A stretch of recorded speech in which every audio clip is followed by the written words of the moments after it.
warahmatullahi wabarakatuh. Perkenalkan, nama saya Ahmad Ulila Besar. Saya dari Prodi D3 Administrasi Keuangan, Fakultas Ekonomi dan Bisnis. Saya di sini akan menjelaskan tentang akuntansi transaksi pembiayaan musyarakah. Oke, baik. Yang pertama saya akan menjelaskan tentang definisi musyarakah. Musyarakah berasal dari kata syirka yang berarti pencampuran atau interaksi. Secara terminologi, syirka adalah persekutuan usaha untuk mengambil hak atau beroperasi. Ketentuan syar'i transaksi musyarakah. Transaksi musyarakah secara syar'i terdiri dari dua jenis, yaitu yang pertama ada musyarakah hak milik atau syirkatul amlak. Syirka amlak merupakan syirka yang terjadi bukan karena akad, tetapi karena adanya usaha atau ikhtiar tertentu atau terjadi secara alami atau secara otomatis. Yang kedua ada musyarakah akad, yaitu syirkatul uqud. Syirka uqud adalah dua pihak atau lebih yang bersepakat untuk menggabungkan harta guna, melakukan kegiatan usaha atau bisnis, dan hasilnya dibagi antara pihak baik berupa laba maupun rugi. Oke, baik. Yang kedua saya akan menjelaskan tentang rukun dan syarat musyarakah. Rukun dan syarat musyarakah yang pertama yaitu pelaku akad. Pelaku akad ini yaitu para mitra acara dua pihak yang saling memberikan kontribusi berupa dana atau membangun sebuah usaha dengan keuntungan dan resiko yang akan ditanggung bersama sesuai kesepakatan. Yang kedua ada objek akad, yaitu modal kerja. Modal yang harus berupa uang tunai dan aset yang dapat dinilai dengan uang. Modal yang ada juga tidak boleh menjadi jaminan maupun dipinjamkan kepada pihak lain. Sedangkan objek kerja harus dilakukan atas nama pribadi maupun mitra masing-masing. Yang ketiga ada sigor atau ijab kabul, yang merupakan pernyataan para pihak yang secara jelas menunjukkan tujuan akad, penerimaan dan penawaran langsung saat kontrak dan menuangkan akad dalam bentuk tertulis. Dan yang keempat ada nisbah atau keuntungan bagi hasil. Dalam hal ini pihak yang memberikan dana menempatkan dana sebagai modal untuk usaha nasabah. Kemudian kedua belah pihak akan melakukan bagi hasil atas usaha sesuai nisbah yang telah disepakati pada jangka waktu tertentu. Oke, di sini ada teknis perhitungan dan penjurnalan transaksi musyarakah. Pada tanggal 2 Februari 2022, Bu Nasibah menandatangani akad pembiayaan usaha penggilingan padi, membeli padi, menggiling, selanjutnya menjual beras dengan Bank Murni Syariah dengan skema musyarakah sebagai berikut. Nilai proyek yaitu sebesar 80 juta, kontribusi bank sebesar 60 juta, yang termasuk pembayaran tahap pertama sebesar 35 juta dilakukan tanggal 12 Februari dan tahap kedua sebesar 25 juta pada tanggal 2 Maret. Yang selanjutnya ada kontribusi Bu Nasibah yaitu sebesar 20 juta. Nisbah bagi hasil yaitu Bu Nasibah sebesar 75% dan BMS atau Bank Murni Syariah sebesar 25%. Periode atau jangka waktunya selama 6 bulan dengan biaya administrasi sebesar 600.000 atau 1% dari pembiayaan bank.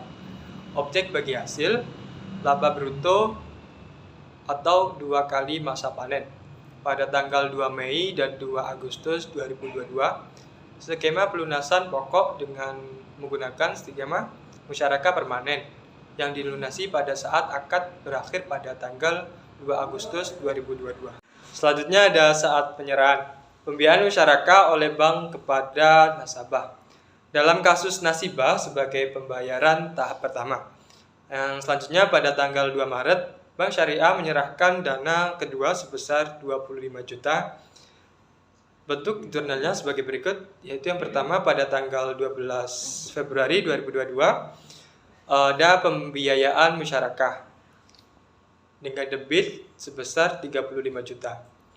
Dan yang selanjutnya ada kas rekening nasabah dengan kredit sebesar 35 juta. Dan yang selanjutnya ada kewajiban komitmen administratif pembiayaan dengan debit 35 juta. Pos lawan komitmen administratif pembiayaan dengan kredit 35 juta. Dan pada tanggal 2 Maret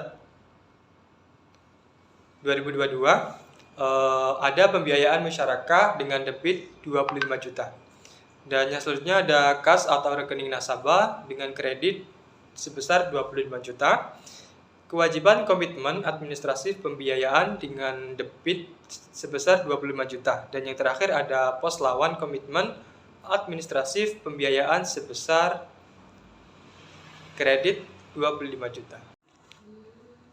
Selanjutnya, saat penerimaan bagi hasil, bagian bank pengakuan pendapat usaha masyarakat dalam praktik dapat diketahui berdasarkan laporan bagi hasil atas realisasi pendapatan usaha dari catatan akuntansi mitra aktif atau pengelolaan usaha yang dilakukan secara terpisah.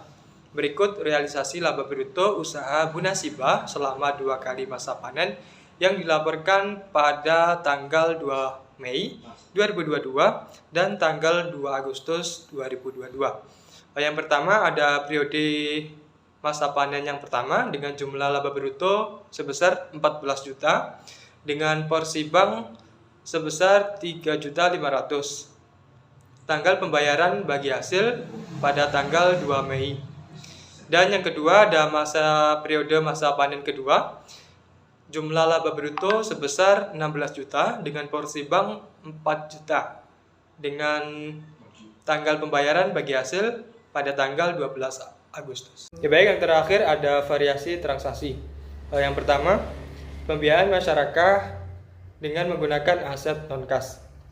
Transaksi pembiayaan masyarakat dapat dilakukan dengan menggunakan aset non-kas jika suatu bank syariah melakukan pembiayaan masyarakat dengan menggunakan aset non-kas.